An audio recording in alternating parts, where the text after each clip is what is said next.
Namo Saskam Muni Buddhaya. Lieve Thai, lieve gemeenschap.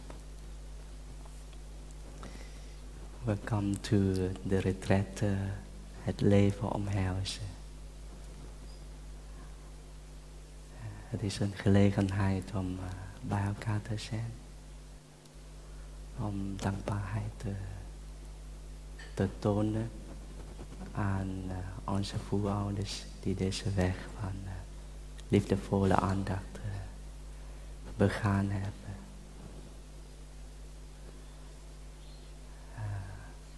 Ik geloof dat dit jaar de Nederlandse Sangha 30-jarig bestaan viert. Klopt dat? Het is volgend jaar. Het is 29 jaar. En gedurende 29 jaar zijn er heel veel beoefenaars geweest die hun hart en ziel de beoefening van liefdevolle aandacht gedaan hebben en doorgegeven hebben aan ons allemaal. Dus wij zijn heel dankbaar. En wij willen ook ons best doen om de beoefening te doen en door te geven aan de mensen, aan de kinderen en de kleinkinderen. En dank u wel ook voor mensen die elk jaar weer komen. Ze hebben voorgenomen om terug te komen, om het retraite mogelijk te maken. Dus wederzijds voeding. De monastiek voeden ons, maar ook wij allemaal voeden de monastics. Dat is heel mooi. En de aanwezigheid van de kinderen maakt het retreat ook heel speciaal. Het is een familieretreat. Een hele grote familie. Dus de kinderen voeden ons ook. Ze zijn onze toekomst. Vanavond gaan wij beginnen met de chant Namo Avalokiteshvara. Namo betekent respect tonen. Avalokitesh, dat is de capaciteit van diep kijken. En te kunnen begrijpen wat is in ons en ons omheen. Het inzicht van in te zijn te kunnen voelen. En van daaruit leven. Mededogen ontwikkelen. Het geluk van ons zijn nauw verbonden met het geluk van anderen. En hetzelfde geldt voor het lijden. Het lijden heeft ook een gezamenlijk aspect. En zo te begrijpen kunnen wij mededogen, verbondenheid met elkaar voelen.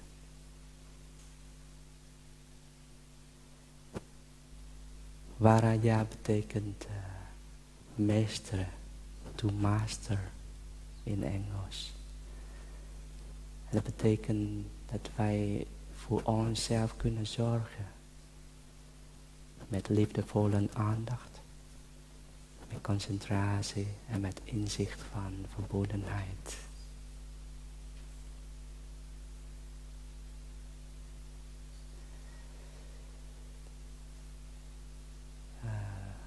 Het is een hele mooie gelegenheid om voor ons te zorgen in deze retraite. In dit moment. We kunnen aan de ene kant onszelf voeden. Door echt werkelijk aanwezig te zijn. Thuiskomen in ons En verbonden voelen met het leven. Ik ben aangekomen, ik ben thuis met de ademhaling, in en uit. De wonders van het leven te kunnen genieten op dit huidige moment. En aan de andere kant ons pijn, ons lijden, ons moeilijkheden laten opkomen. Zonder angst. Met mededogen. Met het gevoel van, ik kan voor mij zorgen. Met de energie van liefdevolle aandacht. Ik ben hier voor mezelf. En de gemeenschap is daar om ons te ondersteunen. Dus het lijden is daar, de pijn is daar, maar ook tegelijkertijd de liefdevolle aandacht is daar. En de genezing vindt plaats, omdat wij het lijden kunnen omhelzen. Omdat wij daar voor het lijden kunnen zijn.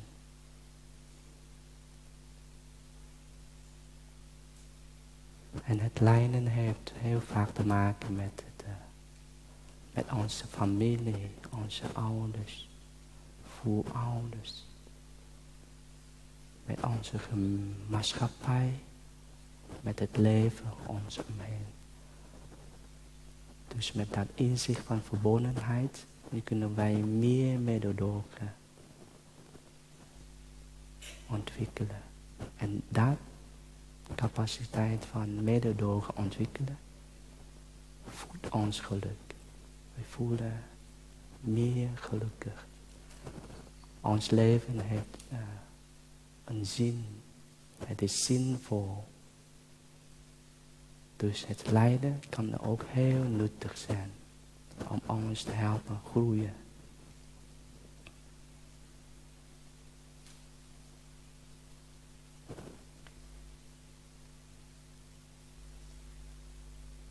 Vaak het innerlijk kind heeft ons aandacht nodig.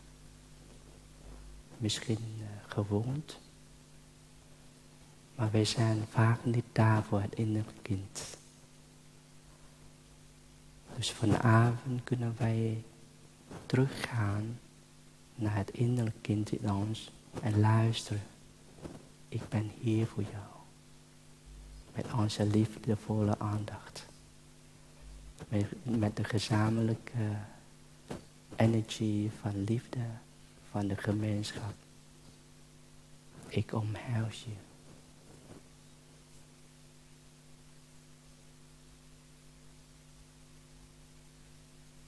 En het kind begint te openen voor ons. Ons vertellen. Ons hart laten verzachten. We kunnen tranen uit.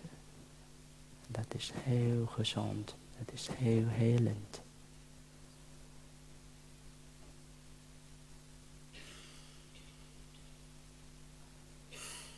De eerste zin van Namo Avalokiteshvara is aan ons gericht. Aan onze familie, onze geliefde gericht. En we voelen gedragen, we voelen geliefd bij onszelf en bij de gezamenlijke energie van de gemeenschap. Dus openen om liefde te kunnen geven en ontvangen. De tweede zin van Namo Avalokiteshvara is gericht voor iedereen hier in deze zaal. Er zijn mensen in deze zaal die ons liefde, onze ondersteuning nodig hebben. En liefde geven is tegelijkertijd liefde ontvangen van onszelf. Wij verrijken onszelf door te geven, door te ondersteunen. De derde zin van Namo Avalokiteshvara is bedoeld voor mensen die op dit moment in de wereld heel moeilijk hebben. Mensen die het niet meer zien zitten, wanhopig zijn. Door allerlei redenen. Persoonlijk, maatschappelijk. Ja. Mensen die ziek zijn. Mensen die in een oorlogssituatie zitten. Mensen die geen voedsel hebben. Ook de kinderen. En de dieren die hun best doen om te overleven. En vaak hun eigen leven opofferen voor het welzijn van de mensen. Op dagelijkse basis. En tegenwoordig de klimaatverandering, de aardeopwarming. Moeder aarde doet haar best en we kunnen ons handje meehelpen.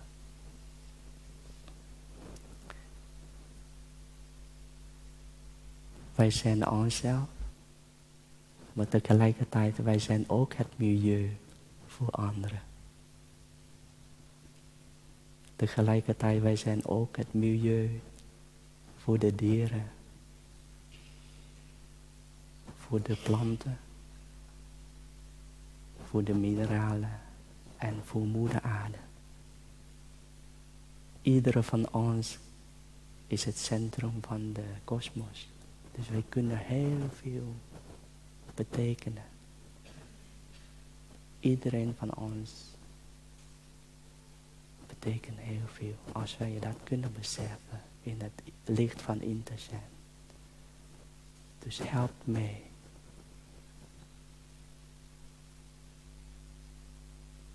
Help mee.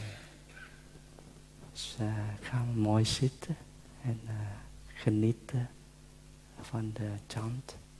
En ook de beoefening van thuis aankomen. Van mededogen ontwikkelen voor onszelf, voor onze geliefde, voor iedereen. En gezamenlijk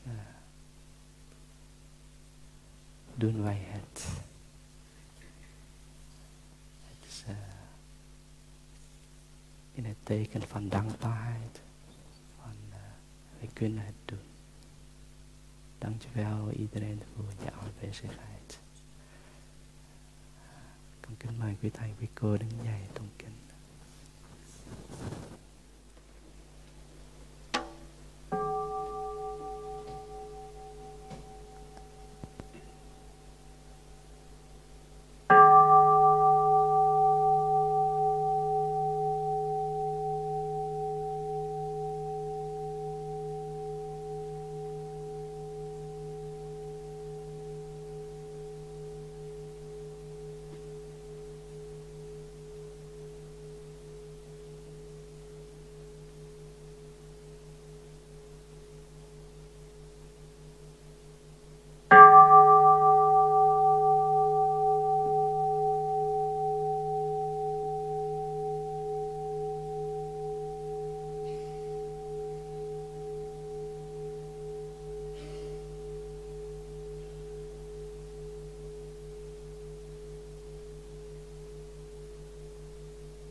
gelukkig moment.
Goedenavond, lieve Thai, lieve gemeenschap. Vandaag is de 12 augustus 2019 en wij zijn in EIAB, in de Nederlandse retraite, met de titel Embrace Your Life, je leven omhelzen.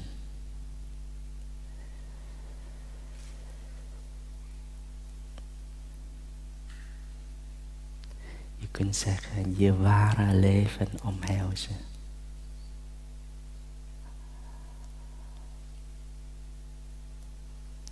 En je ware leven omhelzen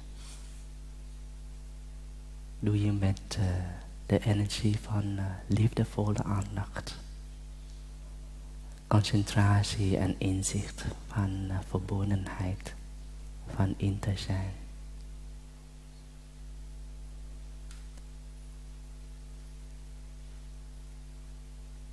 Dan verblijf je in het huidig moment, het land van het huidig moment.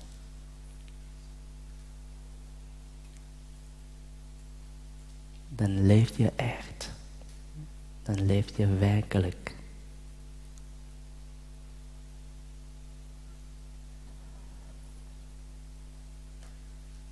En daarvanuit kun je vrede, echte vrede, echte geluk en mededogen ontwikkelen.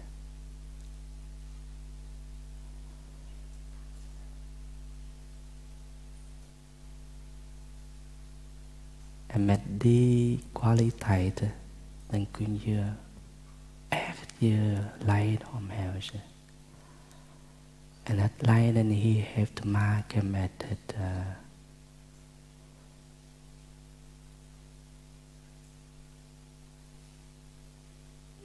oorspronkelijk verlangen van overleven.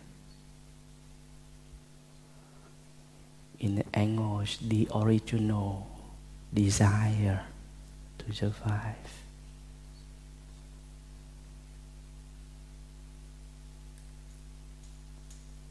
En gepaard met het oorspronkelijk verlangen van overleven is er het oorspronkelijke angst van niet kunnen overleven.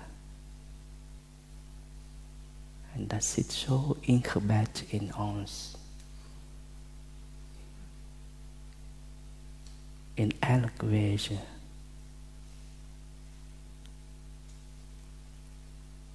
Maar gelukkig, er is een uitweg. En wij zijn zo dankbaar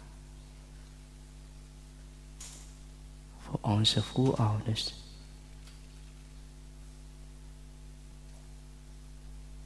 Dat zij die uitweg van in te zijn kunnen geven aan ons. En in te zijn betekent gewoon werkelijk aanwezig te zijn. Ik ben mezelf. Ik ben verbonden met alles. Met mijn voorouders, met mijn nakomelingen, met het leven. Ik verblijf hier en nu en ik voel me volledig en compleet.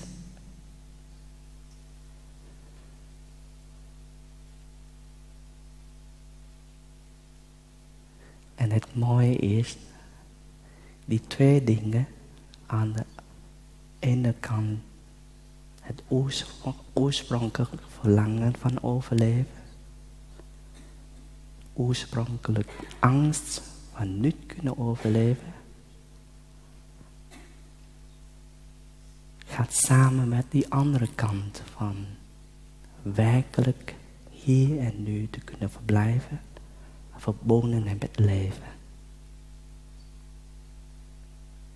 Die twee zijden, die kunnen elkaar ondersteunen.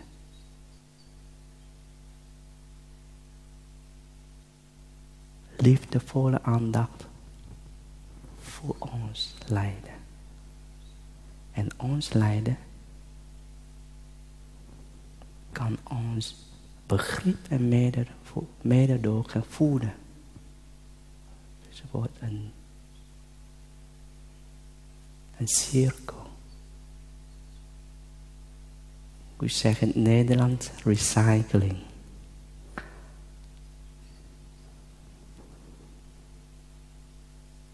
Wat is het Nederlands woord voor recycling? Recycle.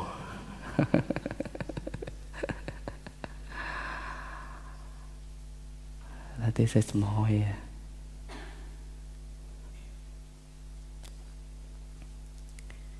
En als wij dat kunnen echt werkelijk begrijpen, dan zijn de basisbeoefeningen zo kostbaar, zo waardevol. Ik adem in, ik adem uit. Met liefdevolle aandacht. Met al mijn vertrouwen in mezelf. Want ik ben al wonderlijk zoals ik ben. En ik glimlach naar mezelf, naar het leven.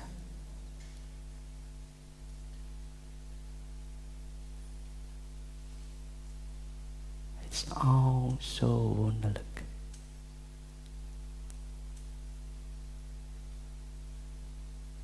Zullen we proberen samen met de bel.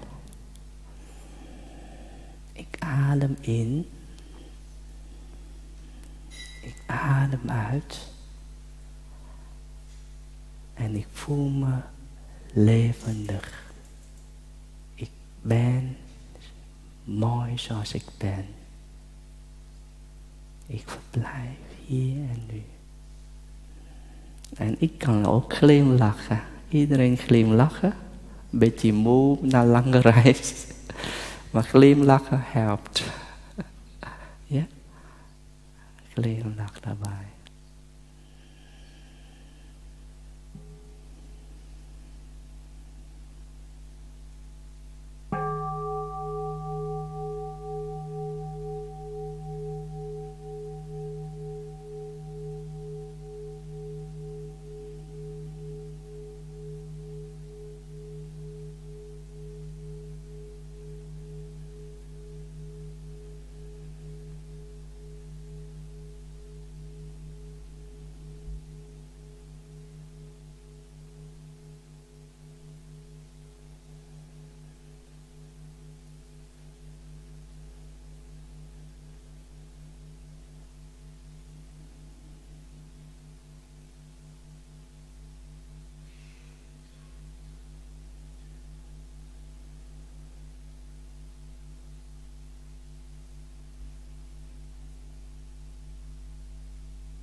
Hoe voelt het? Mooi hè? Het werkt. En gezamenlijk, dan zijn wij zo sterk. Wij zijn onszelf, maar wij zijn tegelijkertijd het milieu, de omgeving voor anderen. Wij zijn tegelijkertijd een inspiratiebron voor de anderen.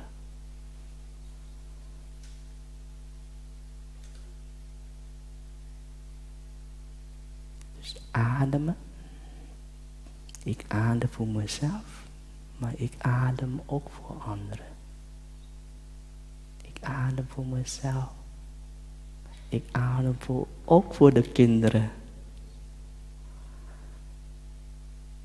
Die zo spontaan zijn. En we kunnen genieten van de kinderen. Het is echt een wonder dat ze zijn hier met ons. Ze zijn ons toekomst. En de ademhaling kan ik in elk moment doen. In een zitpositie. Tijdens de zitmeditatie.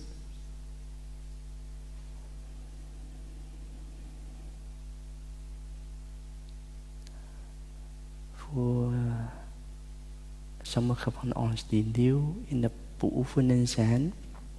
Je kunt de zitmeditatie doen als je op een kussen zit of op een stoel zit. Maar het is belangrijk om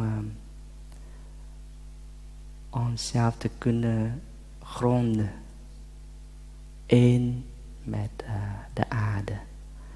Dus als je op een kussen zit, dan de knieën, die raken de grond. Je kunt ook een kussen daaronder leggen om te ondersteunen. En de billen, die zitten ook stevig één met de aarde. En de rug is rechtop. En de schouders ontspannen. Het is mooi om te glimlachen. Want hij heeft gezegd, het middel en het doel, die zijn één. Die zijn niet afscheiden van elkaar. Dus genieten van de zitmeditatie en glimlachen helpt. Glimlach yoga. Ja? En het ontspant ons gezicht en het opent ons hart. Ik kan mezelf zijn. Het is heel, heel belangrijk om te genieten van het leven.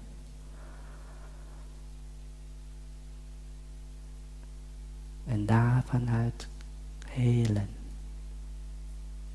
Als je op een stoel zit, dan je voeten, die raken de grond ook. En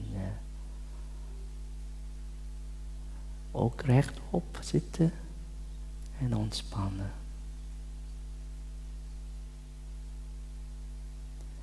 En het zou heel mooi zijn dat wij voor elkaar zitten. Als één lichaam. Dat is een gevorderde beoefening. Ik zit voor mezelf, ja. Mooi, ik ben tevreden. Maar nu, ik zit ook voor die anderen. Dan voel je toch iets anders.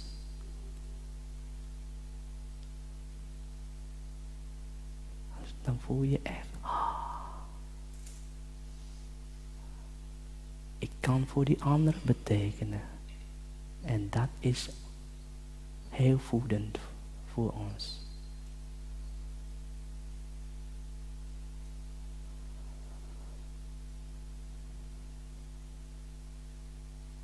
Ik kan ook voor mijn geliefden zitten, die op dit moment hier niet aanwezig zijn. En genieten voor ons, voor hen.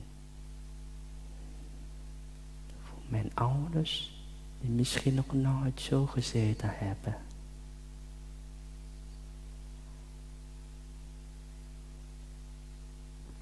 En van de buik, van hieruit ademen. Dus niet alleen vanuit het hoofd, of vanuit hier de borst, het hart. Maar ook van hieruit, van het hele lichaam, van de buik. Belly breathing. Ja. Van hier de hele buik en misschien het hele lichaam. Één met moeder aarde. Dan voel je echt stevig.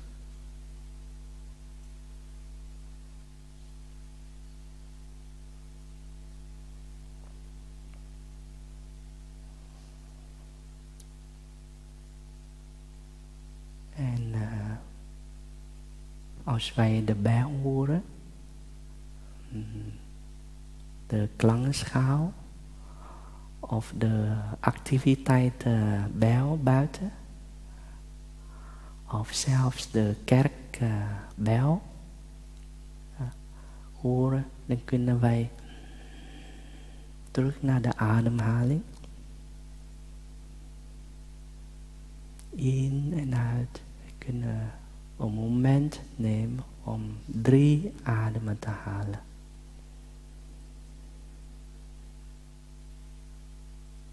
In en uit. En genieten van de ademhaling. Van het huidige moment.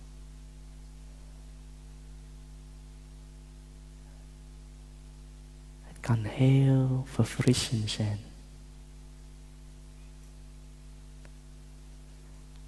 Zeker in deze drukke tijd. Het is een soort vakantie nemen. Vakantie nemen van even stoppen met het denken, met het plannen. Van ik moet dit doen, ik moet dat doen. De bijl is een moment van niks te doen. En genieten van mezelf.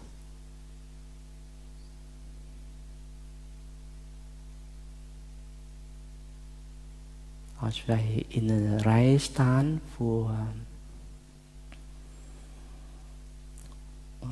voor eten bedienen,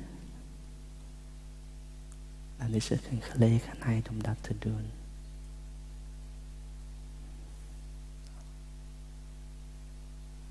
Staan in een rij voor onszelf en voor anderen. En tijd nemen om te genieten.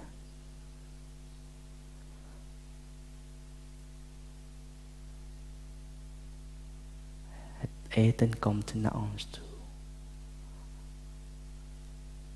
En het is zo kostbaar om eten te hebben.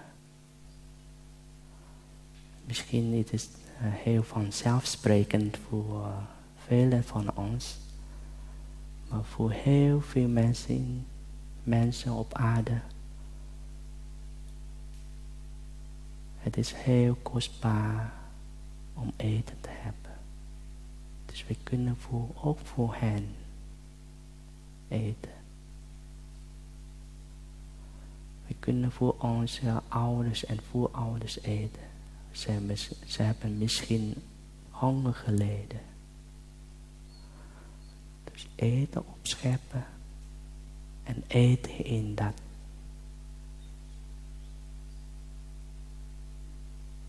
In een gevoel van dankbaarheid. Van werkelijk het voedsel, de liefde van heel veel mensen te kunnen voeden.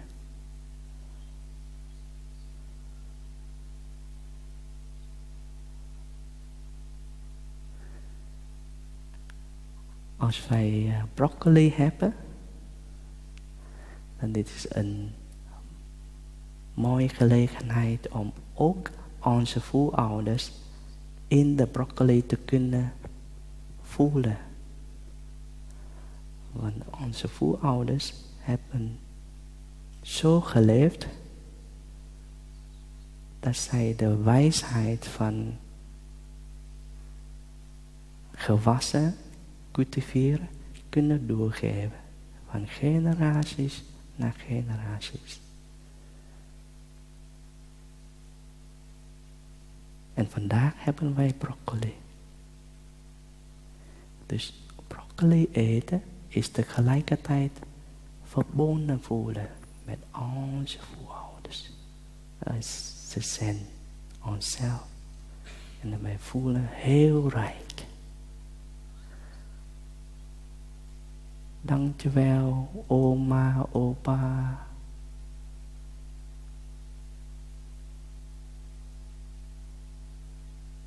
Hetzelfde met het drinken. Wij nemen de tijd echt om te genieten. En kauwen.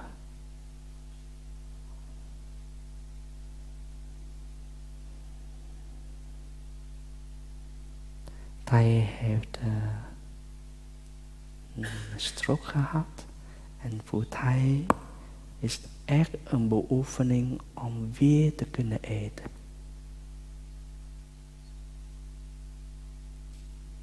Hij kan niet met zijn rechterhand eten. Van deze zijde verlamd. En hij moet weer de strot activeren. Om te kunnen drinken. Om te kunnen eten. En met de linkerhand. En echt met dankbaarheid. Met liefdevolle aandacht. Eten. En dan echt genieten. Te kunnen kauwen en te kunnen slikken. In de goede, hoe zeg je dat? Niet in de verkeerde keelgaat. Het is echt een wonder, hè? Bij ons gaat het heel zelf. Af en toe niet. Af en toe. Maar voor hij is echt een beoefening. En echt genieten van, nu gaat het goed. In een goede keelgat.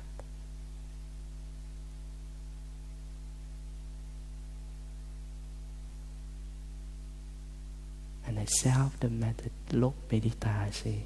Hij doet graag loopmeditatie.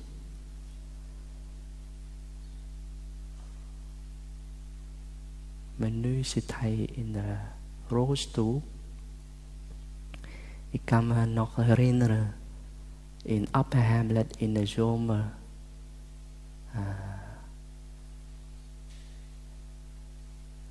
Hij zat in de elektrische rolstoel. In plaats van een gewone rolstoel. Want de monniken en nonnen zeiden van, hij in een elektrische stoel, dat gaat lekkerder. Het gaat vlotter. En weet je wel, in Upper Hamlet, in Plum Village, dan heb je heel een mooie pad. Maar er zitten ook allerlei natuurlijke gaten. En het is niet altijd even. En af en toe zit ook een trap. En de monniken, de nonnen, die stuurde hij met de elektrische rolstoel. Door het hele pad met iedereen achteraan. In de zomer, kinderen en grote mensen. En op een gegeven moment, dan was er een hele grote, hoge trap omhoog. toen gingen de monniken en de nonnen hun best doen om de elektrische roos toe over elke trap te klimmen. Het was echt klimmen. Want de stappen, elke was zo hoog. En op een gegeven moment lukte het weer. Hij zat daar in de rolstoel. En ook genieten van het huidige moment. Terwijl iedereen aan het zweten was. En op een gegeven moment stak hij de vinger op, omhoog. En iedereen begreep van, hij wil opstaan. En hemzelf proberen de stap op te lopen. Met de hulp van de monniken en nonnen. Hij dragen aan de armen. Nou, hij ging rechtop staan. En aan de ene kant één monnik. De rechtervoet van hij de trap op. En de andere kant een andere monnik. De arm onder het hij arm duwen. Dus stap voor stap omhoog.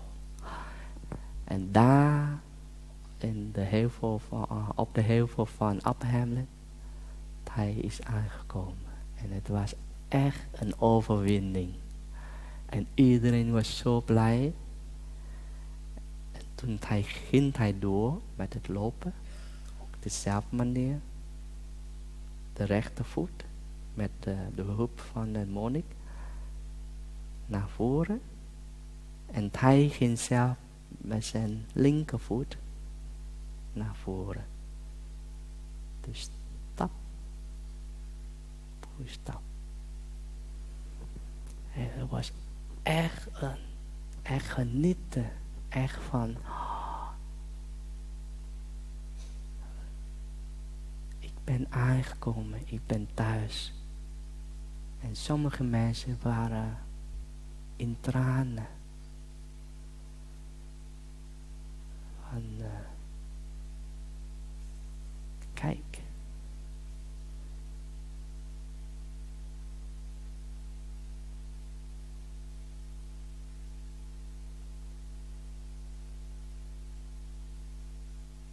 En we kunnen voor het heil lopen.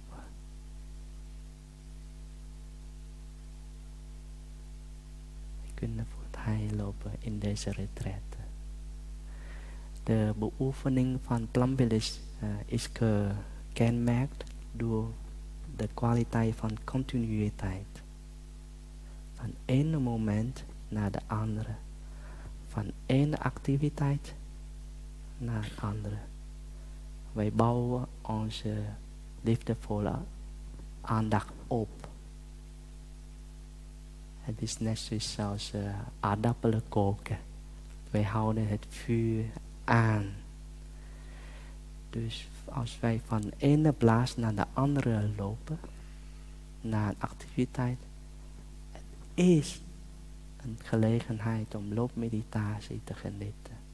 Om onze energie op te bouwen. En niet te verliezen. Verliezen in allerlei manieren. Denken aan de toekomst. Ik moet dit doen. Heb haasten. Het is echt van, oké, ik kan mijn energie van liefdevolle aandacht opbouwen. In elke stap. En ik kan het voor anderen doen. Dus op zo'n manier ondersteunen wij elkaar. Het was heel sterk. Heel inspirerend. En dat geven wij aan de kinderen mee. Ze hoeven niet mee te doen. Ze kunnen gewoon rennen. Ze kunnen gewoon de trap genieten. Maar wij geven hun die energie mee. Dat is zo mooi. En op hun manier geven zij hun liefde terug aan ons. Aan iedereen.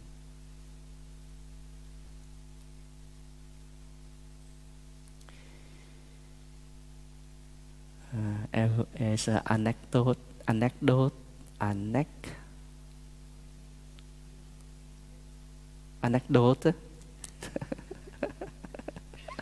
Het is lang geleden Nederlands weer praten. Op een dag liep hij met zijn attendant de trap op, naar boven, naar een dharma-lezing. En een andere monnik liep achter hij aan. En opeens draaide hij om en zei tegen die andere monnik: weet je dat deze trap is net vandaag voltooid is?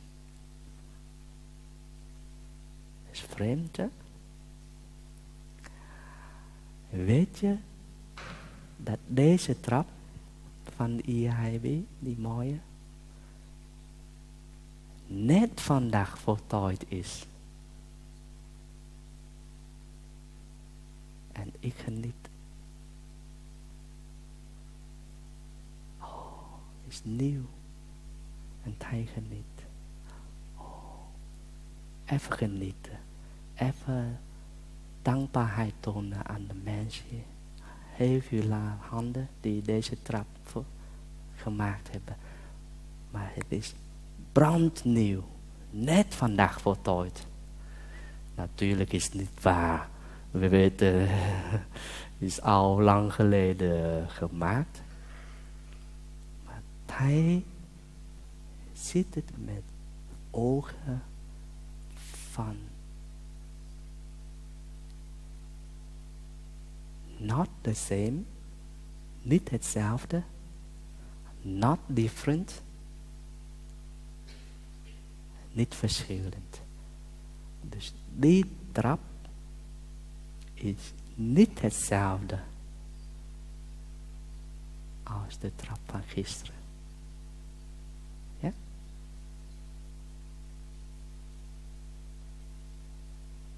Dus die trap is heel nieuw op dit moment.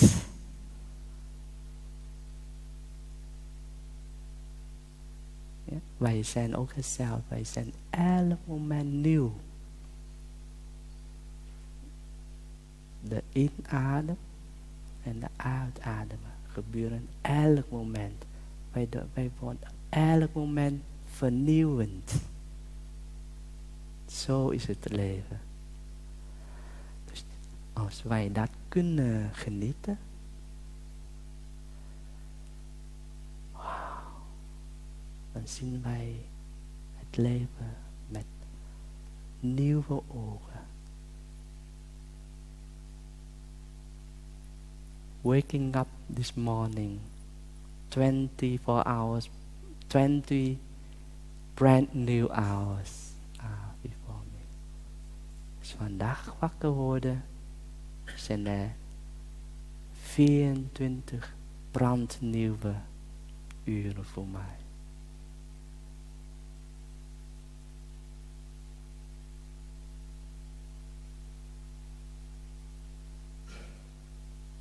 Kunnen wij die trap nemen op zo'n manier? Ja, genieten. En onze moeder aarde ook. Zij is net vandaag voltooid.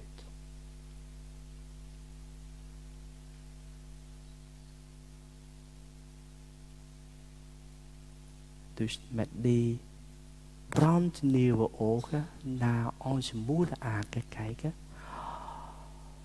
Het is echt een wonder om op aarde te kunnen leven. Op aarde te kunnen lopen. dan kunnen wij op zo'n manier het milieu voeden en helen. Met onze liefdevolle aandacht. Met onze verfrissende energie van waarderen. In plaats van alleen maar kijken naar wat niet goed gaat.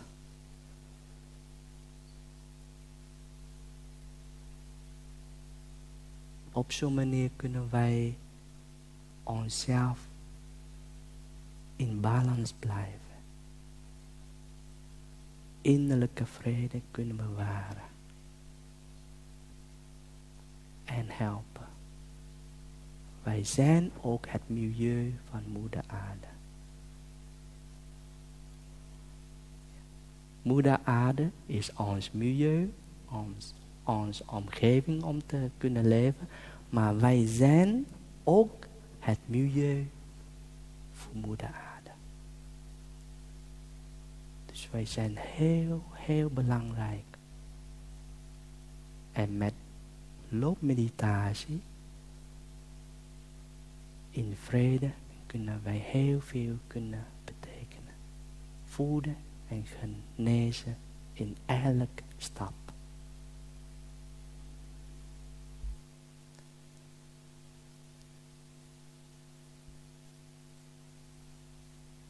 Het klinkt heel eenvoudig. Wij kunnen het doen. En wij willen het doen. En het betekent heel veel.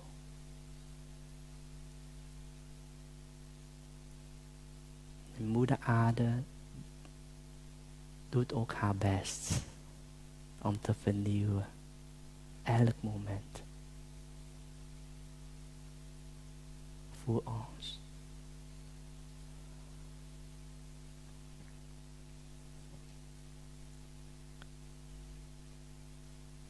Laten wij een buil genieten. En ademen.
Behalve het leven.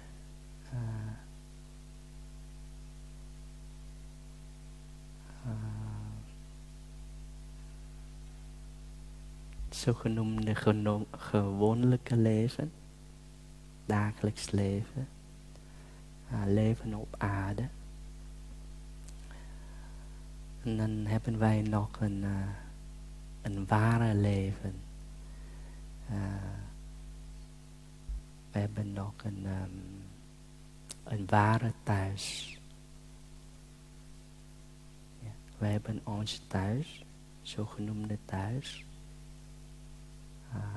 Ons land, onze moeder aarde. Maar er is een spirituele thuis. Spirituele ware thuis. En dat thuis, dat ware thuis, zit in ons en het is gemaakt door de energie van liefdevolle aandacht, concentratie en inzicht. Het land van het huidige moment. The country of the present moment.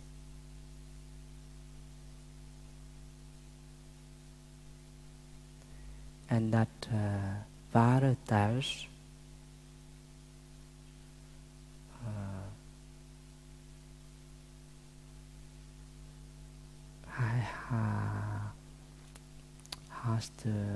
heeft de capaciteit om te genezen en te voeden. En dat ware thuis is niet los, niet afgescheiden van het dagelijks leven.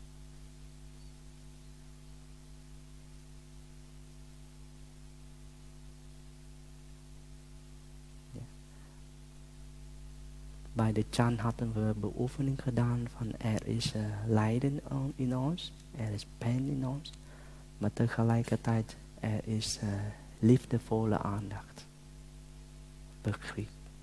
En we kunnen ons lijden om pijn, omhelzen en genezen. Dus er is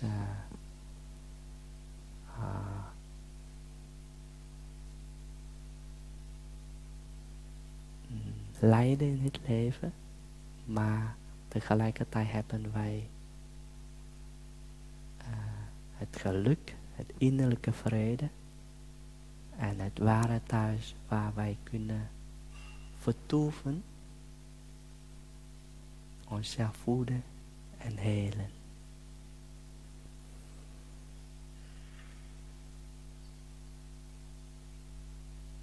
In christendom kunnen wij zeggen van resting in God.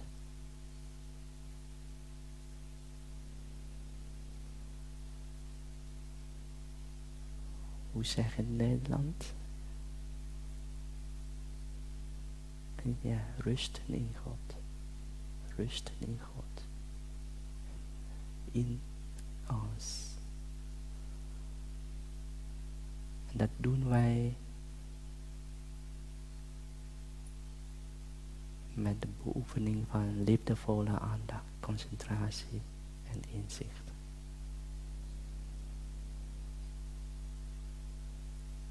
Ik ben mooi zoals ik ben. Volledig en compleet.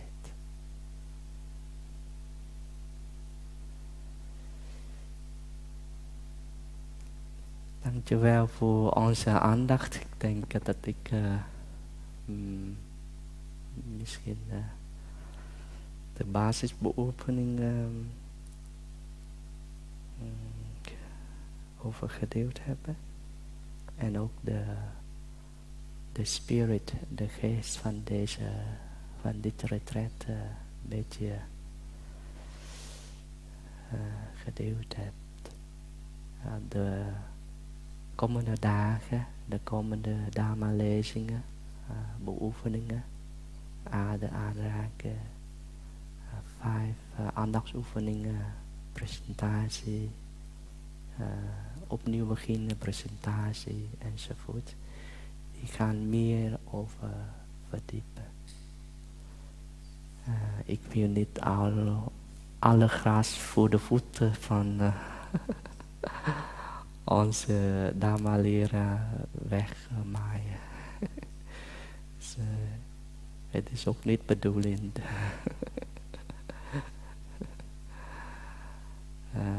Ja. En iedereen van ons telt. Iedereen van ons betekent heel veel. Wij zijn onszelf, maar wij zijn tegelijkertijd het milieu voor anderen, voor te leven. Het milieu voel, moeder, aarde. Ja, tegelijkertijd. Dankjewel voor onze aandacht.